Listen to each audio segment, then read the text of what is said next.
Salve galera, tudo bom? Pessoal, com esse vídeo eu queria trocar uma ideia com vocês sobre o pensamento de dois filósofos, né? Do John Locke e do Jean-Jacques Rousseau, tá? Do Locke e do Rousseau. Sobre a questão do poder, né? A gente já vinha discutindo sobre esse assunto, né? E eu queria dar continuidade a esse tema falando um pouco, para a gente tentar entender essa perspectiva, né? A respeito do poder. Eu tinha comentado no vídeo que eu falei sobre o Hobbes, né, que o Hobbes defendia o absolutismo, né? E para o Hobbes, por que faz sentido o governo absoluto, o regime absoluto, né, em que o poder está concentrado nas mãos apenas de uma pessoa? Porque para o Hobbes, né, se você tem esse poder todo acumulado, essa pessoa tem muito poder e ninguém pode com ela, né? Ninguém pode confrontar o poder, ninguém tem poder suficiente para combater, né? Para questionar esse poder que está acumulado, né? E, e isso para ele é importante porque, estando o poder concentrado na mão de uma pessoa só, haveria menos disputa por poder, ou de repente não haveria disputa por poder, né? Porque ninguém ia poder bater de frente com esse monarca, né, que tem todo o poder nas mãos dele. Então, para ele, isso evitaria guerras civis, né, porque é, lembra do exemplo? Se mais de uma pessoa tem poder, essas pessoas que têm poder podem fazer facções e querer disputar o poder, né? Então, se só uma pessoa tem muito poder, ninguém consegue disputar o poder e, é, segundo Hobbes, né, na visão dele, seria melhor para todo mundo, né? Porque isso evitaria guerras civis e tal, né? Só que como eu comentei no outro vídeo, é, qual é o problema que a gente pode identificar nessa perspectiva, né? Arbitrariedade, né? Então, sei lá, se esse monarca ele representa uma determinada etnia, ele pode querer fazer uma espécie de hierarquização, ele pode querer subjugar outras etnias que estão vivendo ali no espaço territorial dele. Ele pode não aceitar determinadas religiões que estão ali, que ocupam o espaço territorial dele, querer oprimir as pessoas de uma determinada religião é, é, que ele não está inserido, né? E querer impor a religião dele, né? É, ele pode ter um ideal machista, fundamentalista religioso e querer oprimir, subjugar as mulheres, dizer que a mulher não pode, sei lá, mostrar certas partes do corpo, não pode mostrar o cabelo, que as mulheres não podem participar de ocupar certos espaços, enfim, né? É, com o poder na mão dessa pessoa, as pessoas poderiam estar é, sujeitas às mais diversas arbitrariedades. Esse monarca pode querer, de repente, cobrar impostos altíssimos, né? Porque ele acha que isso é importante para o domínio dele. Ó, afinal de contas, né? Dinheiro também é poder, então eles mantêm as pessoas ali é, é, com o mínimo para conseguir sobreviver e sem condições também de tirar ele do poder, né? Então a gente está sujeito a várias arbitrariedades. Mas eu já falei demais, né? O vídeo aqui é sobre Locke e Rousseau. Mas por que eu falei sobre Hobbes antes, né? O Hobbes que defende o absolutismo. Porque esses pensadores, o Locke e o Rousseau, né, são críticos do absolutismo, né? e eles estão numa pegada mais de defender é, descentralização do poder por conta dessas arbitrariedades que eu falei. O Locke e o Rousseau eles estão pensando, né, em defender liberdades individuais também, né? Só que eles vão fazer isso de forma diferente, inclusive um vai criticar o outro, né? O Rousseau vai criticar as ideias do Locke, né? É, mas vamos começar pelo Locke. O Locke é considerado um dos pais do liberalismo, né? Ele foi um pensador liberal muito importante. E assim, para o Locke, o Estado ele tinha que cumprir um papel de neutralidade. Então, assim, para o Locke, as pessoas deveriam ter mais liberdade para fazer os seus acordos, né? As pessoas deveriam ter liberdade, né, para adquirir propriedades e tal. Então, assim, mas o Locke reconhece assim, que o Estado tem um papel fundamental. Por quê? Porque se a gente deixar tudo na mão do indivíduo, né, o indivíduo ele vai sempre tender a tomar partido próprio, né? Então, assim, o Locke vê o ser humano como sendo um ser racional, né? E o Locke também ele entende, né, que o respeito à, à vida, à integridade física do outro e à liberdade do outro e também, né, a propriedade, né, isso é uma noção muito importante para o Locke, respeitar a propriedade do outro é algo que vem da nossa razão, né? É como se fosse uma lei natural, é como se fosse um princípio natural. Então, assim, todo ser humano que é racional entende que tem que respeitar a vida do outro, que tem que respeitar a liberdade do outro, que tem que respeitar a propriedade do outro. Só que assim, por motivos diversos, né? Motivos de educação, né? Ou de falta de educação, as pessoas podem ser mais ou menos racionais, né? Nesse sentido. E também é, é natural que as pessoas sempre tomem partido próprio, né? E assim, sentimentos de vingança, sentimentos de indignação, né? Vai fazendo com que a pessoa fique pilhada e não tenha uma, um mínimo de neutralidade possível, o mínimo de se colocar, se afastar do problema para poder enxergar o problema com um pouco mais de distância, com um pouco mais de racionalidade, né? Por exemplo, se você tá disputando, sei lá, você teve um problema no seu trabalho, você acha que foi prejudicado, injustiçado no seu trabalho, você quer processar o seu patrão, né? Tanto o patrão quanto o empregado, eles estariam tão envolvidos na situação é, é, por todos os problemas que aconteceram, que eles não estariam, né, é, é, em condições de se distanciar, de deixar que os sentimentos guiem, né, a forma como eles estão enxergando o problema, e eles não teriam uma neutralidade suficiente para poder é, analisar friamente a situação e dizer, ó, é, essa pessoa tem mais razão, essa pessoa tem esse direito, essa pessoa merece isso, essa pessoa merece ser indenizada, né? Então, para o Locke, o Estado é fundamental, né? Então,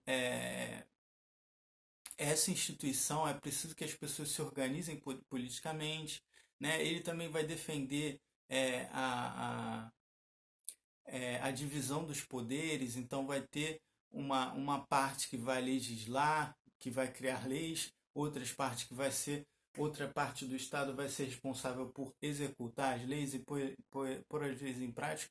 Então, assim, ele também defende essa divisão de poderes, né? Uma parte vai julgar, então essa divisão dos poderes, elas vão depender uma da outra Mas assim, cada parte vai ter sua certa autonomia, né? E vai poder também frear o poder que outro poder tem. Então, o executivo freia um pouco o legislativo freia um pouco o executivo. Então, você vai balanceando, né? E isso evita a arbitrariedade. Imagina se eu crio a lei e eu executo a lei, né? É poder demais na minha mão. Então, é um pouco nessa lógica, né? Essa galera começou a tentar teorizar formas de balancear os poderes, né?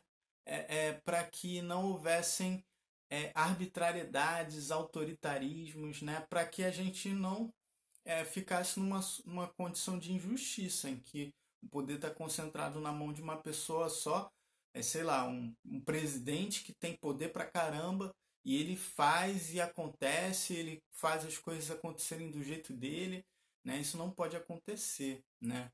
Então, os deputados, os senadores também têm que balancear um pouco esse poder que o presidente tem, o poder que o presidente tem, o poder que os senadores, deputados têm, tem que ser também um pouco freado pelo presidente. Então, existe um equilíbrio, tá bom?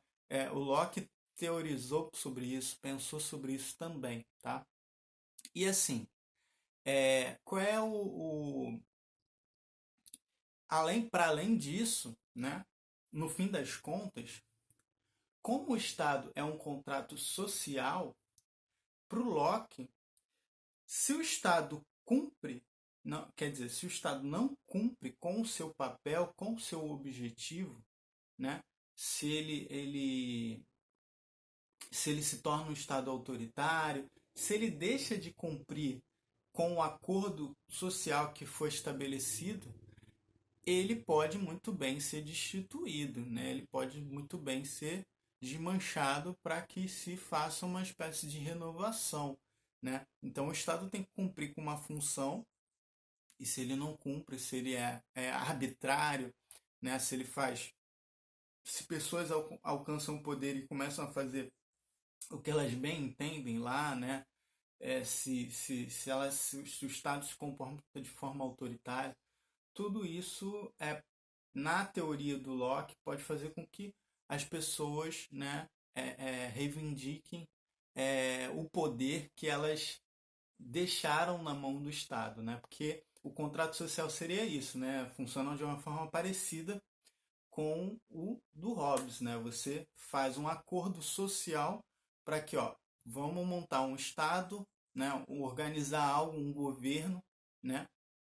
Para criar leis, para determinar leis, para fazer com que essas leis sejam cumpridas e tal. O Estado existe, ok, né? Só que assim, se o Estado deixa de cumprir com com esses acordos, né? Se uma pessoa começa a se comportar de forma autoritária, essa pessoa pode ser retirada do poder.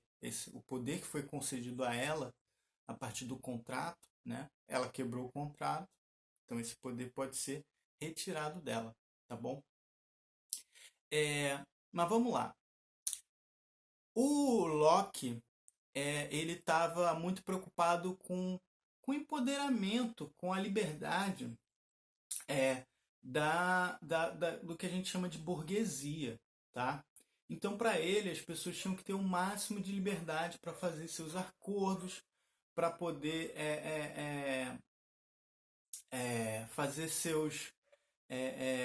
comercializar coisas, para poder estabelecer relações de trabalhos, né? Relação de trabalho. Então, assim, o Locke estava preocupado com essa liberdade da burguesia também, né? Que assim, você tem um governo absolutista, ele tem muito poder concentrado, ele pode cobrar imposto, ele pode impedir uma série de coisas. O Locke pensa que as pessoas têm que ter o máximo de liberdade possível, né?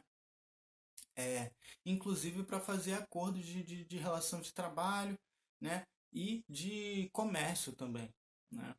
Então, a preocupação do Locke também era muito com essa questão da propriedade, tá? E aí que entra o Rousseau na história, né? O Rousseau, ele vai colocar um pensamento que é muito interessante, né? O Rousseau, ele começa a criticar, né, essa liberdade individual, né? Porque para ele todo esse ideário, né, de que é muito do pensamento do Locke mesmo, essas ideias de liberdade individual, de liberdade para possuir propriedade, de liberdade para fazer acordos, para se fazer contrato de trabalho e tal, né? Isso tem um problema, né? E aí o Rousseau, ele vai começar a perceber que isso pode gerar um outro problema, que é o acúmulo de poder, é, é, é, no sentido do capital mesmo. Então, assim, as pessoas, determinados grupos vão acumulando capital, né? Essas pessoas ganham poder, porque elas têm riqueza, né? Elas têm dinheiro, elas têm grana, elas têm posses, elas são proprietárias nessa ótica aí, elas são proprietárias dos meios de produção, então elas determinam uma série de coisas, né? Elas determinam quem vai trabalhar, quem não vai, né? Se vai ter muito desemprego, se não vai ter muito desemprego, né? Que no geral o desemprego é lucrativo, porque é, é, dependendo da forma como a gente vê isso, é óbvio, porque assim, é, se tem desemprego, eu, eu consigo mão de obra barata, né? Se muita gente está trabalhando, automaticamente as pessoas não vão aceitar qualquer tipo de trabalho e recebendo qualquer tipo de coisa, né? Qualquer tipo de valor, né? Mas dá para a gente pensar essa questão de outras formas também, mas essa é uma das perspectivas que é muito problemática. Então, assim, o Rousseau, ele ficou muito atento em relação a isso, né? E ele viu uma classe burguesa que era indiferente às desigualdades, que muitas das vezes tirava proveito dessas desigualdades, né? E mais, né? Se a galera tem dinheiro, tem poder, né? Ela vai influenciar na política. E esse é um ponto fundamental. Se eu tenho grana, se eu tenho poder, eu vou interferir na política. Então o que o Rousseau vai dizer? Cara, todas essas ideias de liberdade individual, de liberdade de propriedade, liberdade de contrato de trabalho, todas essas ideias são lindas, parece tudo maravilhoso, parece que isso vai proporcionar uma coisa ótima para todo mundo. Só que não, né? Porque quem vai acumulando riqueza tem mais poder para acumular mais e mais riqueza ainda e vai ficando cada vez mais em vantagem, porque essa pessoa vai determinar as regras do jogo, essa pessoa vai ter mais condições de interferir na política, né? E você vai ter um, um, uma concentração de poder de qualquer forma. E aí não vai ser mais a concentração de poder como acontecia no absolutismo, mas uma concentração de poder da burguesia, né? Que vai fazer o uso do Estado também para tirar mais benefício ainda e acumular mais riqueza ainda, né? E, e aí o Rousseau, assim, de uma forma brilhante, viu que...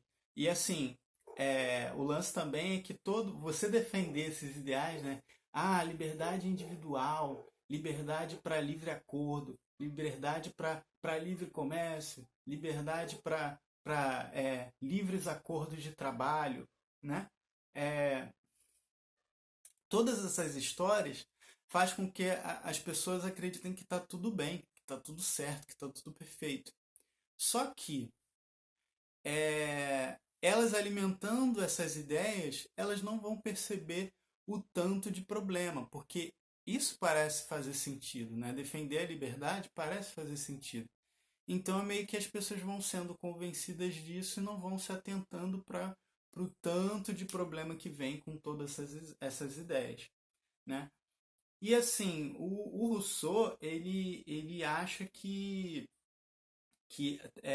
a desigualdade, né, ela começa, e também a sociedade civil, a gente também começa a se organizar politicamente para defender a propriedade, né? Então, assim, para o Rousseau, o Estado existe para proteger a propriedade de quem tem mais riqueza, né? Porque, assim, para ele, quando não existia essa noção de propriedade, os homens deveriam viver livres e não haveria razão para conflito, porque ninguém ia querer, não ia ser vantajoso, porque se tudo era de todos e de ninguém, ninguém ia precisar ficar entrando em conflito por qualquer motivo bobo, né?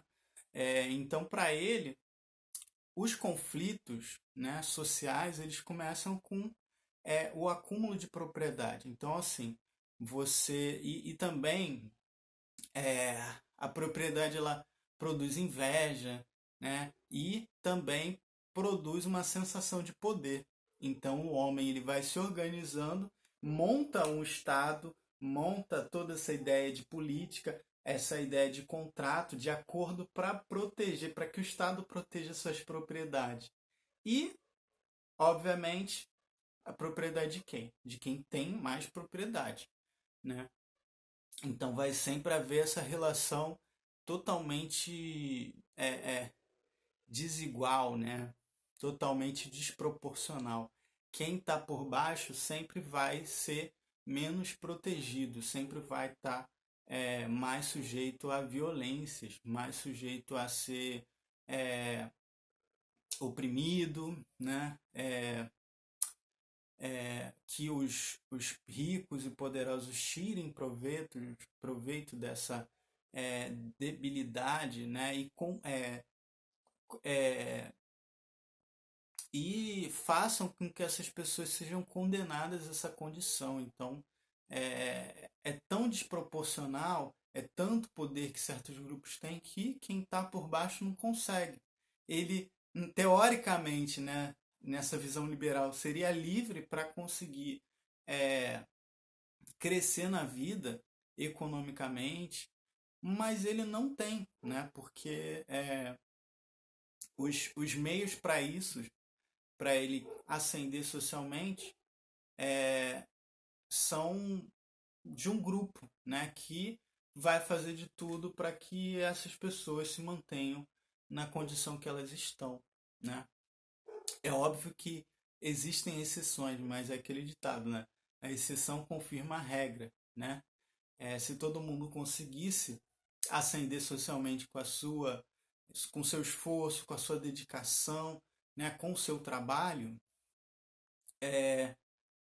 isso não seria uma exceção, né?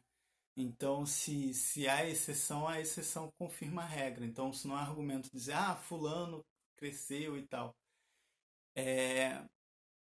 Então, galera, o que o Rousseau vai defender? Só para fechar o vídeo que tá longo pra caramba.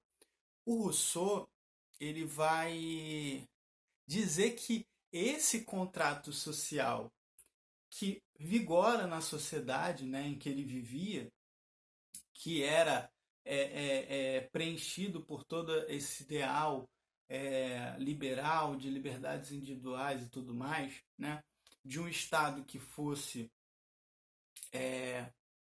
que tivesse esse sistema de balanceamento de poder, semelhante como o Rousseau, o Locke, perdão, semelhante como o Locke defendia, né? Até mesmo num contrato desse tipo, né?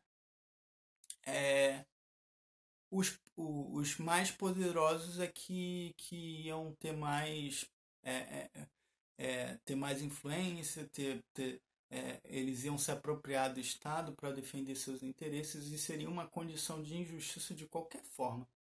Então, o Rousseau ele pensa que para a gente ficar numa condição mais justa, mais igualitária, deveria ser feito um novo contrato, né? Onde de fato todo mundo fizesse parte.